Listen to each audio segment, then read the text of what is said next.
Alhamdulillah,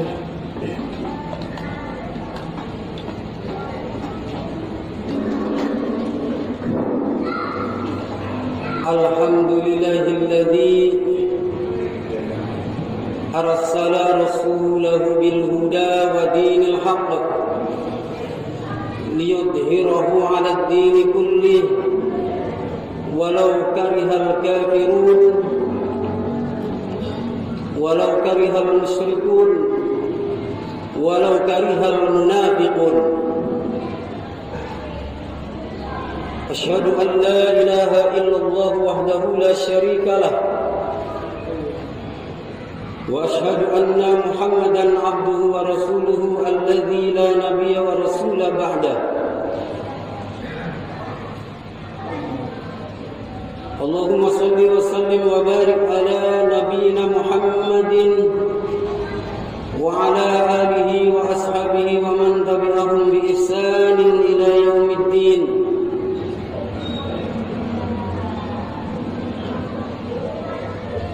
Rabbi ishrah li sadri wa yassir li amri wahlul 'uqdatam min lisani yafqahu qawli.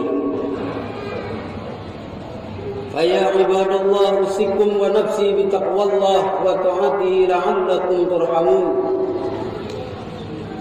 Qala Allah Ta'ala fi kitabihil karim, a'udzu billahi minasy syaithanir rajim. Bismillahirrahmanirrahim. Qul huwallahu ahad, Allahus samad, lam yalid wa lam yulad wa lam yakul lahu kufuwan ahad.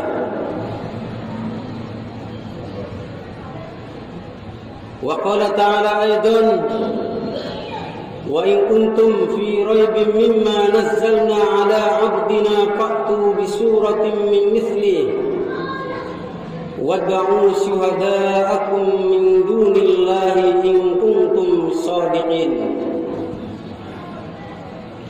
Fa in lam taf'alu wa lam taf'alu fattaqun nar allati waquduha an-nas wal hijarah u'iddat lil kafirin. Shadaqallahul 'azim. Hadirin jamaah Jumat yang dirahmati Allah Subhanahu wa taala. Seraya marilah kita panjatkan puji syukur alhamdulillah atas segala limpahan rahmat dan hidayah serta nikmat dan karunia-Nya, dan atas izinnya lah pula kita bisa berkumpul di masjid yang kita cintai ini dalam rangka melaksanakan sebagian daripada perintah dan syariahnya, yakni melaksanakan salat Jumat dan mendengarkan khutbah. Salawat dan salam semoga tetap terlimpahkan kepada junjungan kita, panutan umat, junjungan alam, baginda Rasulullah Nabi besar Muhammad sallallahu alaihi wasallam, kepada keluarga dan kerabat para sahabat, dan kepada seluruh pengikutnya hingga akhir zaman. Khatib berwasiat pada diri khatib pribadi dan kepada jamaah yang hadir agar tetap istiqomah bertakwa kepada Allah Subhanahu wa taala dengan takwa yang sesungguhnya, yakni ikhlas dan konsisten atau bersungguh-sungguh melaksanakan segala perintahnya dan menjauhi yang dilarangnya sampai kita berpulang ke rahmatnya, sampai ajal menjemput kita. Karena tidak ada bekal yang terbaik untuk menghadap Allah kecuali bekal takwa kepadanya. Sebagaimana Allah tegaskan, wa tazawwadu fa inna khairaz zadi taqwa wattaquni ya ulil albab. Persiapkanlah untuk membawa bekal oleh kalian semua, dan sesungguhnya sebaik-baik bekal adalah takwa. Bertakwalah kalian kepadaku, kata Allah, wahai orang-orang yang berakal. Hadirin jamaah-jamaah yang dirahmati Allah Subhanahu wa taala, khutbah Jumat kali ini khatib ingin menyampaikan sebuah fenomena yang akan selalu menjadi bahan renungan buat kita,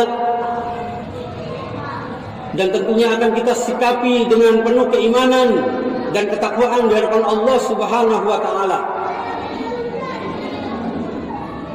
Karena Islam sebagai agama rahmatan lil alamin yang kita yakini tidak kurang-kurang memberikan solusi, memberikan jawaban, memberikan keterangan-keterangan yang akurat dan otentik, yang rasional sepanjang kehidupan umat manusia. Kalau kita mengamati secara teliti negeri dan umat yang ada di dalamnya ini, yang mana diisi dengan mayoritas umat Islam di negeri ini, sedang banyak mengalami goncangan ujian,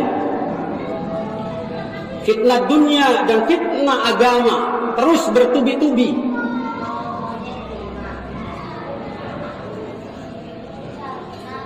Sesuatu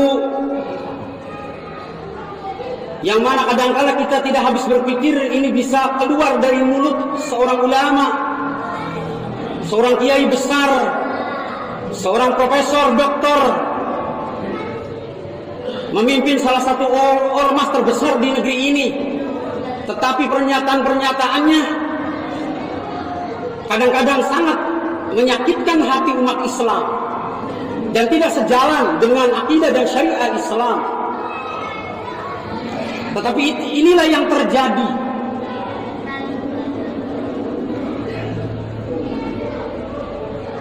Padahal di dalam Al-Quran dan Sunnah sudah jelas-jelas itu adalah sebuah dalil dan contohnya ada dalam diri Rasulullah dan para sahabat. Seperti tentang masalah memelihara jenggot. Walaupun ini adalah ikhtilafiyah dalam masalah fikih, ada yang menganjurkan, ada yang tidak, ada yang mensunahkan, ada yang tidak, bahkan ada yang mewajibkan. Terlepas dari ikhtilafiyah itu, Rasulullah sendiri adalah sosok seorang Rasul yang memelihara jenggot. Demikian juga para sahabat, demikian juga para wali-wali Allah, demikian juga yang kita kenal dengan Wali Songo di negeri Jawa ini, demikian juga para pemimpin-pemimpin ormas-ormas Islam, ulama-ulama, kiai-kiai dulu, bahkan para imam, para syekh, tidak lepas mereka memelihara jenggot. Karena ini adalah walaupun hanya sunnah Rasul, tetapi ini adalah simbol Islam. Tetapi ini kok dipermasalahkan dan seolah-olah ingin menjauhkan umat ini dari orang-orang alim, orang-orang pejuang agama yang berciri khas ada jenggotnya, dengan mengatakan semakin panjang jenggot semakin goblok. Ini adalah pernyataan yang sangat tidak sesuai dengan fakta baik secara ilmiah dalam dalil-dalil maupun contoh dari para nabi, khususnya baginda Rasulullah Muhammad SAW. Kemudian muncul kembali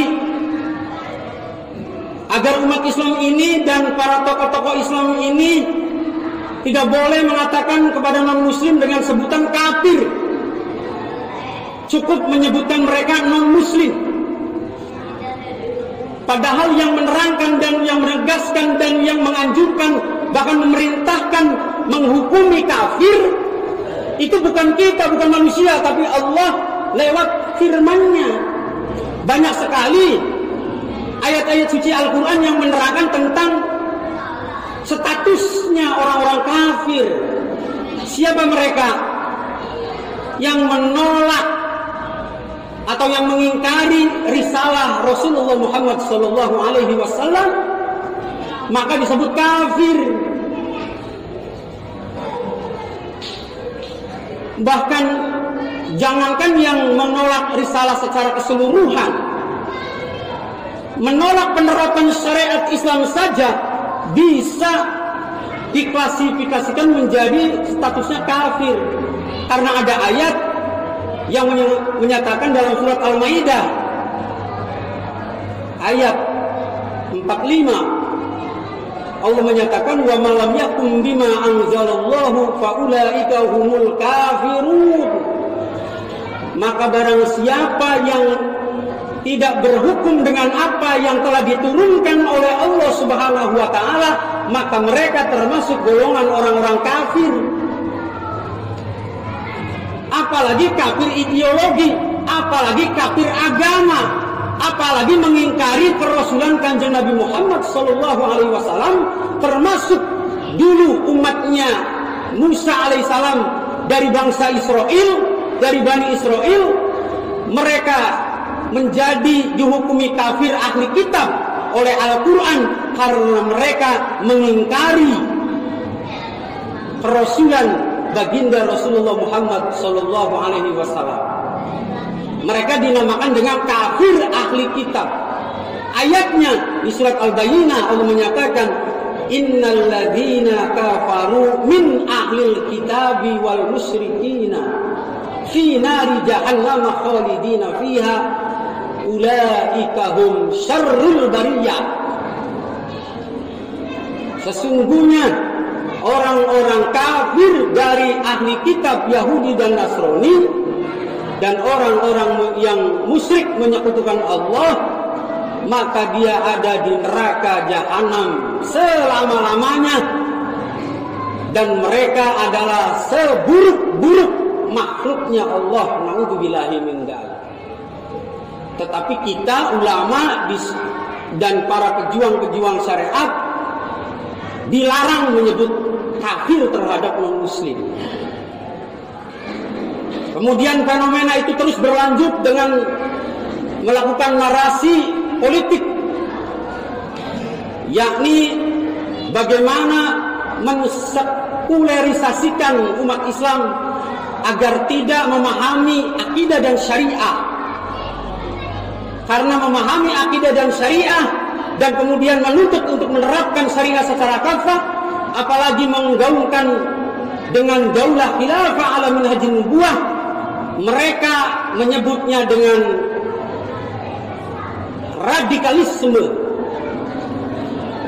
Kemudian dikembangkan terus dengan terorisme dan cap-cap yang buruk yang lainnya.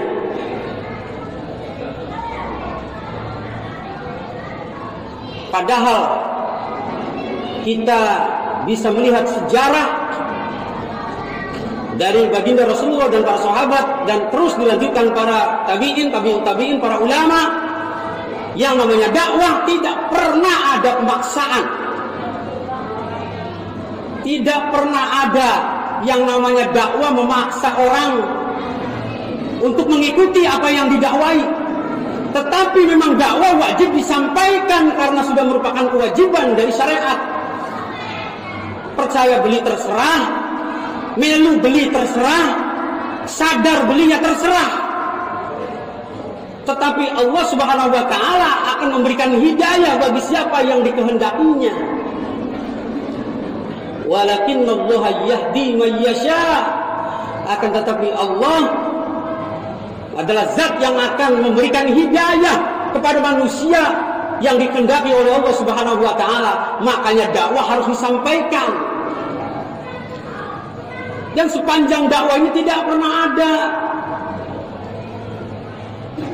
dilakukan dengan metode kekerasan, tidak ada. Atau yang disebut mereka dengan radikalisme, tidak ada dalam Islam radikal itu. Dan perkembangan yang terakhir kita dikejutkan kembali dari orang yang sama mengeluarkan statement bahwa di dalam Al-Quran tidak ada ayat suci Al-Quran yang menjelaskan bahwa Allah itu ada. Artinya Al-Quran tidak menjelaskan bahwa Allah itu punya sifat wujud yang artinya ada. Kenapa ini harus dilontarkan?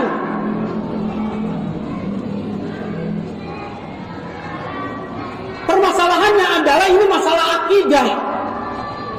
Kalau memang tidak ada keterangan ayat suci Al-Quran yang menerangkan Allah itu wujud, tetapi dari 6.666 ayat, 114 surat, 30 juz, itu siapa? Itu dari mana asal usulnya? Apakah ini Al-Quran ini karangan manusia, karangan orang Arab, karangan Kanjeng Nabi? Bukan.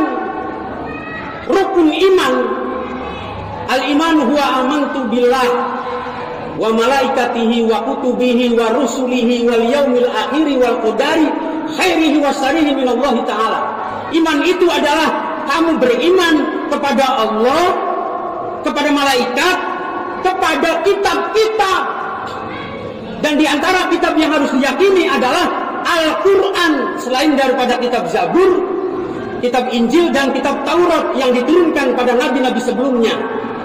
Al-Quran ini adalah mukjizat terbesar, dalil yang paling terkuat yang diturunkan oleh Allah kepada hamba dan Rasulnya baginda Rasulullah Muhammad Sallallahu Alaihi Wasallam. Al-Quran ini kalamullah al-azim. Walaupun kita tidak boleh ahlu sunnah wal jamaah menyebutkan Al-Quran itu adalah makhluk, seperti kita manusia, alam semesta, jin dan lain sebagainya, tidak boleh kita mengucapkan Al-Quran itu makhluk. Tetapi Al-Quran itu adalah kalamullah, sabdae Gusti Allah. Kalau tidak percaya, maka ada ayat yang dibacakan Rasulullah semenjak Al-Quran ini ditentang, ditolak oleh orang-orang kafir Quraisy. Allah menyatakan dalam surat Al-Baqarah, wa in kuntum fi raibin mimma nazzalna ala 'abdina fa'tu bi suratin min mithlihi wad'u syuhada'akum min dunillahi in kuntum shadiqin. Maka jika di antara kalian masih ragu tentang apa yang kami turunkan kepada hamba kami Muhammad sallallahu alaihi wasallam, maka datangkanlah satu surat yang semacam Al-Quran. Kalau tidak mampu sendiri, maka wada'u syuhada'akum min dunillah. Maka kamu bisa memanggil dan meminta bantuan kepada selain daripada Allah. Silakan minta bantuan kepada siapapun. In kuntum shadiqin, jika kamu merasa benar Muhammad itu salah, Muhammad itu pendusta, Rasulullah itu ngarang-ngarang. Coba kamu buat Al-Quran, bisa enggak? Fa illam taf'alu wa lan taf'alu fattaqun narul lati waquduhan nasu wal hijarah wa iddat lil kafirin. Maka kamu tidak bisa dan kamu tidak akan pernah bisa untuk selama-lamanya membuat Al-Quran ini. Maka takutlah kamu kepada neraka yang bahan bakarnya dari manusia dan bebatuan yang disediakan untuk orang-orang kafir, artinya orang-orang yang tidak percaya dengan apa yang dibawa oleh baginda Rasulullah Muhammad sallallahu alaihi wasallam. Maka kesimpulannya, Al-Quran ini adalah kalamullah. Kalau umat Islam meyakini Islam adalah kalamullah, firman Gusti Allah, sabda Gusti Allah Subhanahu wa taala, maka tidak perlu ditanyakan lagi Allah ada enggak? Masa Allah ada enggak? Ya pasti adanya Al-Quran. Karena Al-Quran kalami Gusti Allah. Langit lan bumi uga niki ayat-ayat Gusti Allah. Bangsa jin lan bangsa manusia sakabehane iki ayat-ayat Gusti Allah kabeh. Maka ada makhluk berarti ada Al-Khaliq, ada Sang Pencipta, selesai. Inilah iman yang benar. Hadirin jamaah Jumat yang dirahmati Allah Subhanahu wa taala, maka kita harus hati-hati dan waspada dan terus kita menggali ilmu-ilmu Allah, ilmu-ilmu agama kepada yang ahlinya. Fas'alu ahla dzikri in kuntum la ta'lamun. Maka bertanyalah kalian kepada ahli zikir, ahli ilmu, ahli fikih, ahli agama jika kalian tidak paham. Jangan silau dengan kedudukan, jangan silau dengan jabatan, jangan silau dengan titel. Walaupun profesor, doktor, kalau salah, ya salah.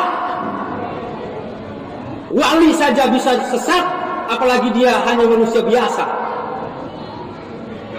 Kita harus berpedoman kepada apa yang disampaikan oleh sahabat Rasulullah yang paling alim, yang paling ilmunya banyak menyerap dari baginda Rasulullah, dan yang akhlaknya paling mirip dengan baginda Rasulullah Muhammad sallallahu alaihi wasallam. Siapakah dia? Sayyidina Ali bin Abi Thalib, sahabat Ali bin Abi Thalib.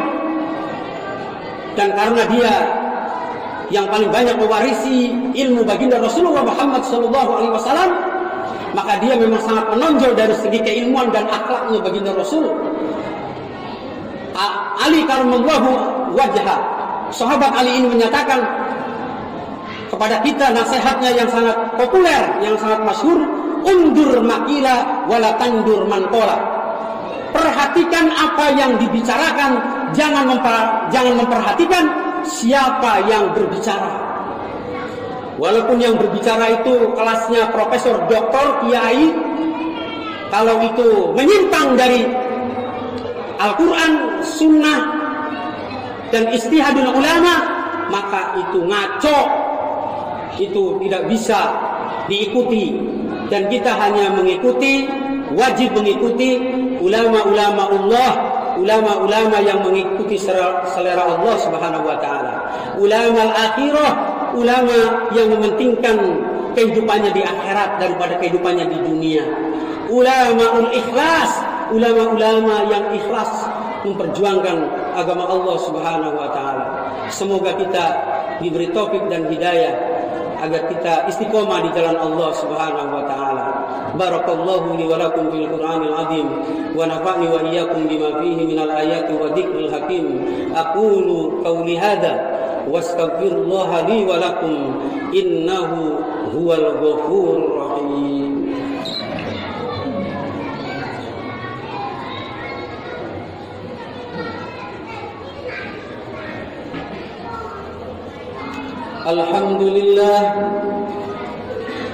Alhamdulillahilladzi hadana li hadza wa ma kunna linahtadiya laula an hadana Allah.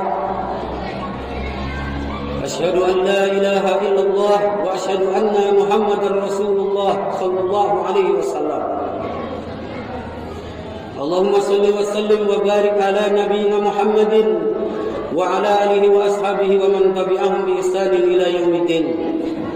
Amma ba'du fa ya ayyuhal jamaah rahimakumullah, usikum wa nafsi bi taqwallah faqad fazal muttaqun. قال الله تعالى في كتابه الكريم أعوذ بالله من الشيطان الرجيم والعصر إن الإنسان لفي خسر إلا الذين آمنوا وعملوا الصالحات وتواصوا بالحق وتواصوا بالصبر. Demi masa sesungguhnya manusia benar-benar dalam kehancuran dan kerugian, terkecuali bagi orang-orang yang beriman dan yang beramal soleh dan yang istiqomah menetapi kebenaran, saling berwasiat di dalam kebenaran dan saling berwasiat di dalam kesabaran. Innallaha wa malaikatahu yusholluna 'alan nabi ya ayyuhalladzina amanu shallu 'alaihi wa sallimu taslima. Allahumma ighfir lil muslimina wal muslimat wal mu'minina wal mu'minat al ahya'i minhum wal amwat innaka sami'un qaribun mujibud da'wat wa yaqdi al hajat. Allahumma izzil islam wal muslimin, Allahumma qawwil islam wal muslimin bi iqamati dawlatil khilafatir rasyidah ala minhajin nubuwah wa li tatbiqi syariatil islam bi quwwatika bi hidayatika ya Allah, bi ilmika ya Allah, bi qudratika ya Allah ya arhamar rahimin. Allahumma sallimna wal muslimin, Allahumma sallimna wal muslimin minal bala wal waba wal ghala wal qahti wa jamil amradi wal mautil fujati wat tauni ma la yaksibu ghairuk innaka ala kulli syai'in qadir. Min hadhihi baladil Indonesia khassah wa min buldalil muslimin amma bi rahmatika ya arhamar rahimin. Rabbana atina fid dunya hasanah wa fil akhirati hasanah wa qina adzabannar walhamdulillahi rabbil alamin.